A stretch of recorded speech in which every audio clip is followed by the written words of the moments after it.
Hello, this is Bad Vibes. Today's stories are written by Shytown12076 from Reddit.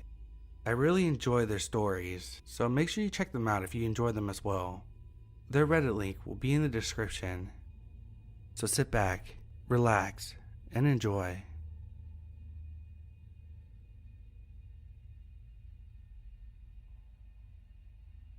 I'm extremely worried about my mother. This year has been a turbulent one for my family, and I think her fragile psyche might just break. It began after my brother took his life. Initially, my mother, father, and I came together, and the family was stronger than ever. But as so often happens, time went on, life got busy, and the divide ensued. My mother craved constant emotional support, but it became overwhelming. My father was always tired from work. He was still grieving internally at the loss of his son, and my mom's daily breakdowns became too much to handle. Mom began cutting herself and threatening her own suicide as a last-ditch effort to win my father's love and affection, but it was futile. With the signing of a few papers, a 20-year marriage evaporated. Mom went into a complete tailspin post-divorce. She stopped cooking, stopped cleaning, she stopped bathing, and she stopped talking. We lived in a house of silence until the nighttime came, when I could hear howls of heartbreak echo through the home. I loved my mom, but I knew it wasn't healthy for me to stay in this situation. The morning after another sleepless night, I told her I wanted to go live with my dad, at least until she pulled herself together. For the first time in weeks, she spoke, but it was the same she had used on my father. She told me if I leave, she'll have nothing to live for, and kill herself. I told her she had stopped living a while ago. She's simply surviving at this point. I told her she needed some help, and when I got home from school, we could talk about it. When I arrived home, an eerie feeling crept over me. The house was pitch black, and my mom was nowhere in sight. I investigated the downstairs and found nothing. I checked her bedroom upstairs, as well as the bathroom, but they were clear. I walked down the hallway to my room and saw a dimly lit candle on the dresser. It was illuminating a note. I began reading, and a chill ran up my spine just after the first few words. This wasn't a note, it was a suicide letter. My chest was pounding and I began to sweat. With each cryptic line, my heart sank deeper and tears flooded my eyes until I reached the bottom of the letter. When I reached the final two words, I became frozen in fear, and the letter slipped from my grip. The final two words were simply a first and last name. My name. Suddenly, I felt a cold breeze on my door slamming behind me. The candle went out and the room went dark.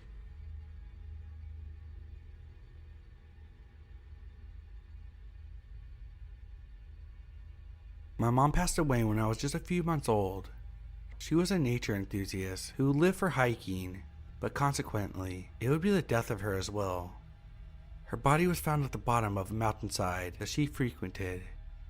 The impact of the fall was so severe that my family had to have a closed casket funeral. I only know my mom through stories that my dad tells me and the many videotapes she recorded before her passing.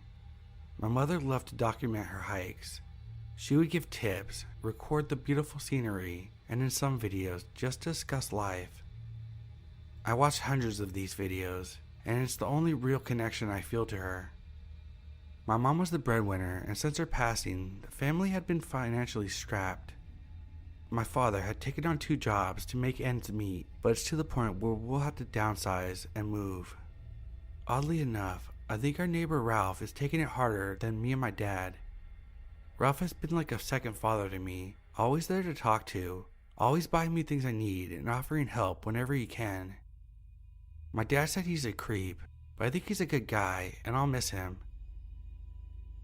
As I was packing up my things from the shed, I saw something strange.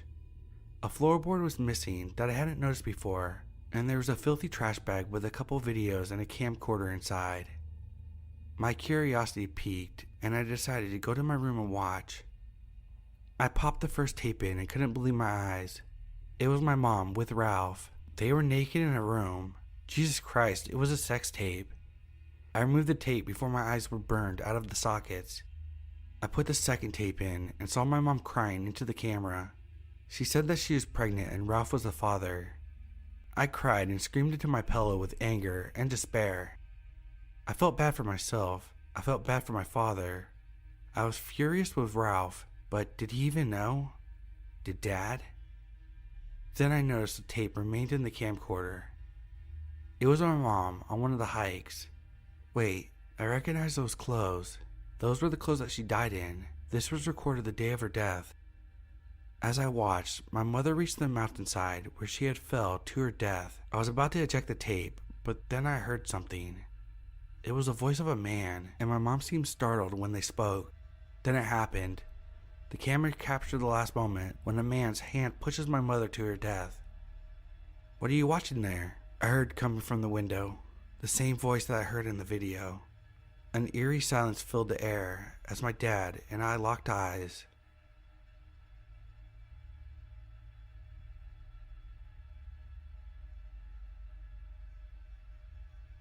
I haven't seen a clock or the outside for a while, so I can't be certain, but I believe it's day 17 of my forced incarceration. Constant screams and demonic laughter echo through the hallways of this hellhole. The shock therapy torture has increased each day, and they've even begun experimenting with lobotomy surgery with horrific results. Asylum patients are seen as subhuman to many.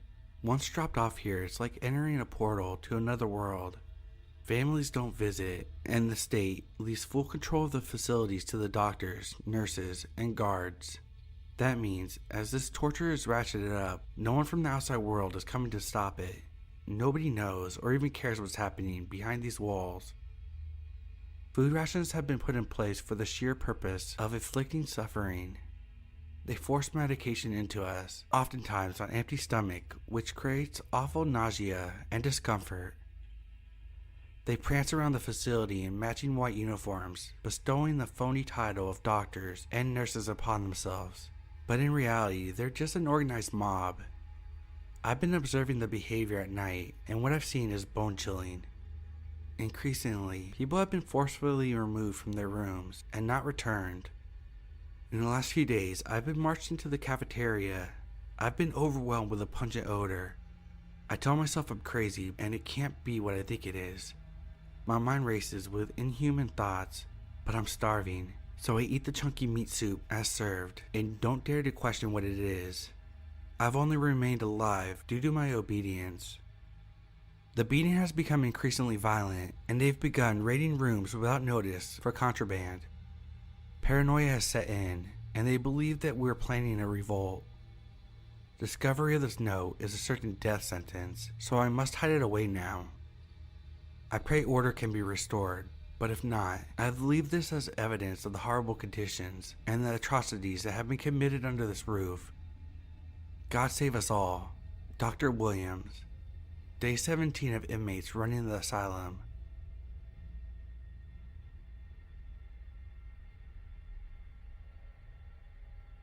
My daughter begged for a puppy, and I finally caved. After work, I'll take her over to the local puppy shop, run by old Earl. Earl had been running the establishment for close to 3 decades now, and had become somewhat of an unofficial mayor of our small town. The service was friendly, he was very reasonable with pricing, and the dogs always seemed to have a full lifespan. My shift ran late, and I scrambled to reach the shop with my daughter as Earl was closing. I even managed to ding his sign while parking in a rush to get there. He was kind enough to let us in as we made small talk, while he gave my daughter a few treats and told her to pick the lucky pup. As my daughter gleefully ran around the shop, I took old Earl out to inspect the sign damage. He laughed it off and said that he'll call it even with the purchase of a pup. When we walked back inside, my daughter was missing. It was a small shop, and I began to think she wandered outside to find us at some point. I tried to keep calm, but Earl filled me with concern when he told me he would need to check the basement because the drugs used for euthanasia are stored down there. After a thorough check, Earl said she wasn't down there, and I was filled with some relief. Moments later, my daughter wandered back inside through the entrance door. I pulled her close to me and told her to never scare me like that again. She looked upset, and when I asked her what puppy she had chosen, she told me she just wanted to go home. I apologized to Earl for the inconvenience, told him she must be frazzled from my panic of her missing, and we would be back tomorrow. As we drove home, I asked my daughter why she wandered off and why she couldn't choose a puppy. Tears filled her eyes, and she told me that she had run out of dog treats and looked around the shop for more. That's when she walked down to the basement area and became upset. She told me it wasn't fair that all the dogs upstairs would find a home and the kids locked in the basement wouldn't.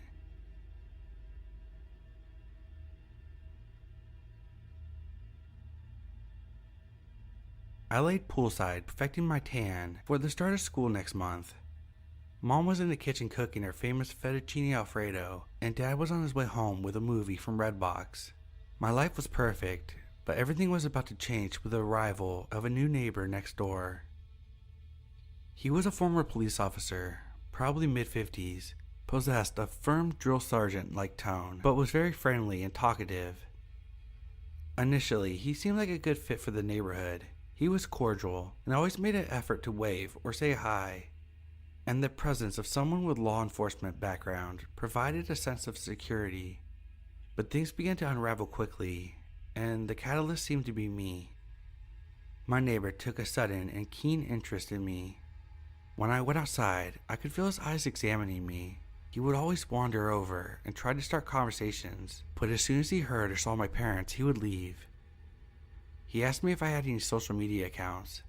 When I lied and said no, he asked if he could take a picture of me, and proceeded to snap a pic before I could reply. I felt completely unnerved and frightened about his intentions for me.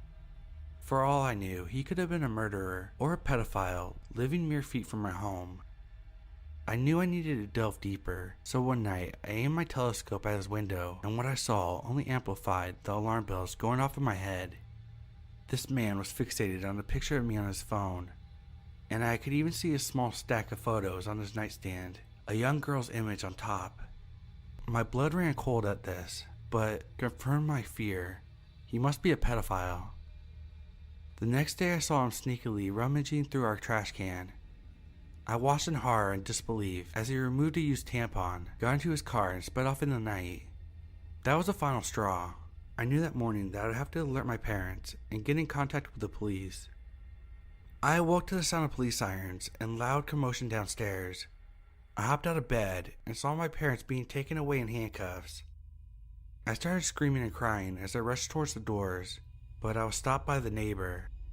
With a horrified expression, he muttered, "I'm so sorry. Those aren't your real parents. You were kidnapped and missing for the past 14 years.